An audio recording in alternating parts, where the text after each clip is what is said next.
In villages and communities all around, people gather to listen to these presenters on Heart Radio Uganda. But they're not here to give a rundown of the latest charts.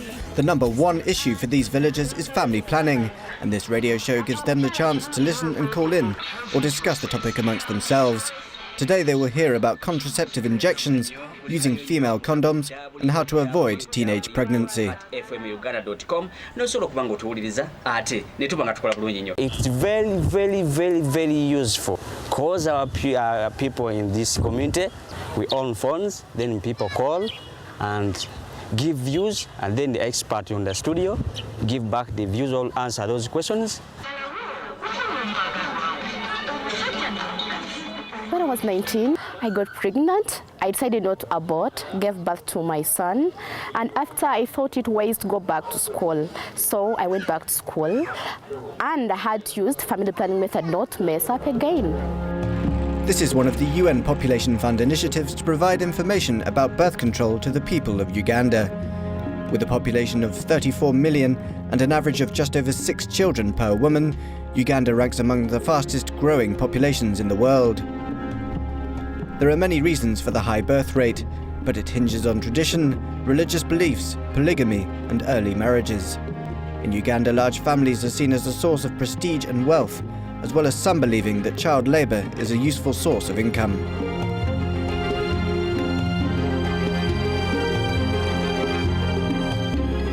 Prosy is 37 and has 7 children. She actually had one more, but he died just after birth. She now has a contraceptive implant which should protect her from unwanted pregnancies for the next 3 years. She tells us she wishes she had known about this earlier. Today she is walking 1 hour to a nearby village. There are many others who have walked for an entire day to get there, because today sees the monthly visit of the Mary Stopes team.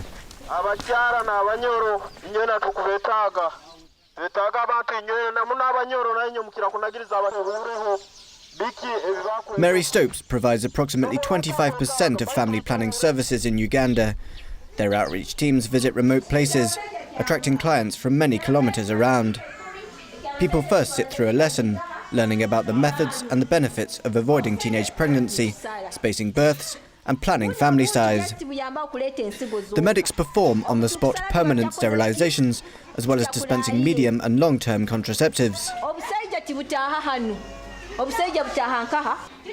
The most popular is the Depo-Provera injection, which lasts 3 months. This is what Prosy is asking for, as she complains her arm implant is giving her headaches. One of the nurses, Marie, says it's a huge task. I think we need more support, because sometimes you find the number is overwhelming. We leave work at around 7, at around 8. You see there is a need for these mothers. The high birth rate is also a consequence of major gender inequalities. Many men are unwilling to let their wives access family planning services, as they see it as an attack on their manhood. To bring them on board, the UN Population Fund promotes men's action groups, where they can discuss the issue freely. Majority of the people around, most especially men, think that whenever they are put on family planning methods, their manhood can as well reduce, and they end up not producing anymore. People are still having some misconceptions that family planning, if you use family planning methods, you produce children with very big heads. Family planning causes cancer. Family planning, if a person uses those contraceptive methods, produces a child with abnormalities. You see, we still have those challenges. For the life they live in, people have unmanageable families. People have a lot of problems, unplanned pregnancies, fistula, abortions. People are throwing the children in the pit latrines. Others are getting out of their schools. So we have to come out strongly to help our people. Charles is one of the UN Population Fund champions. These are people picked as good examples and charged with spreading the news about birth control. So he's taking us to the couple that has benefited from family planning activities. So this is the village. The village is called Chisekende.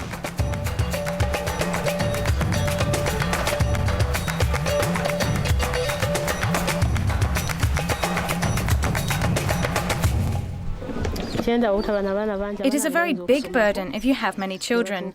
We want to have just 2 children so we can get food, get education, care for them, so they can look smart, have good things, and also enjoy life without these big, big burdens.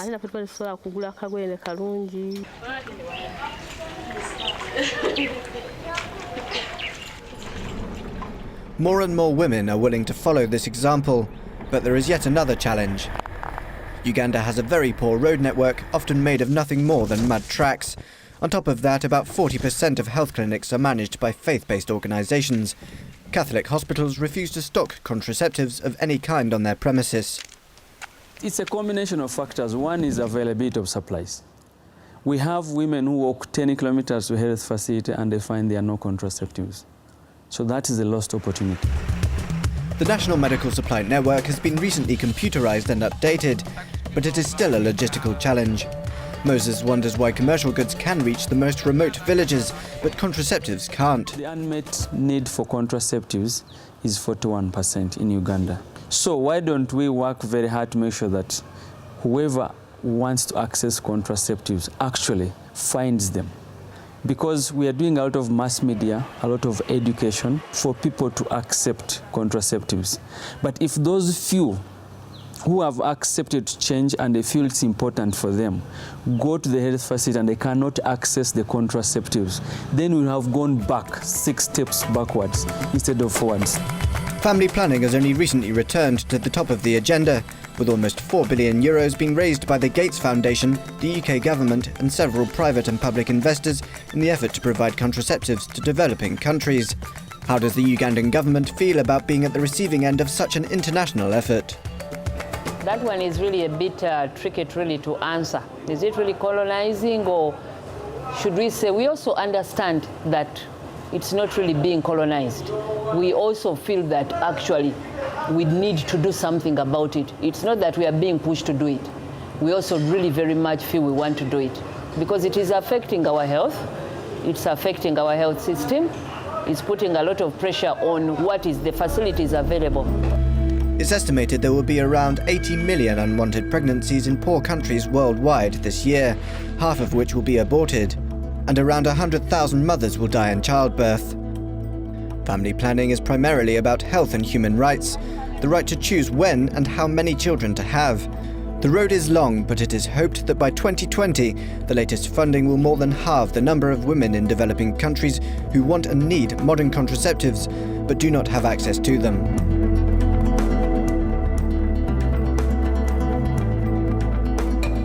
The more you have kids, the more you get confused. You don't get time to care about yourself, you don't get time to not care about your husband, the love is gone, the love for the kids is gone. So I hope, my dream is every woman in Uganda to be happy with the children she's having. Yeah, having children by choice, not by chance.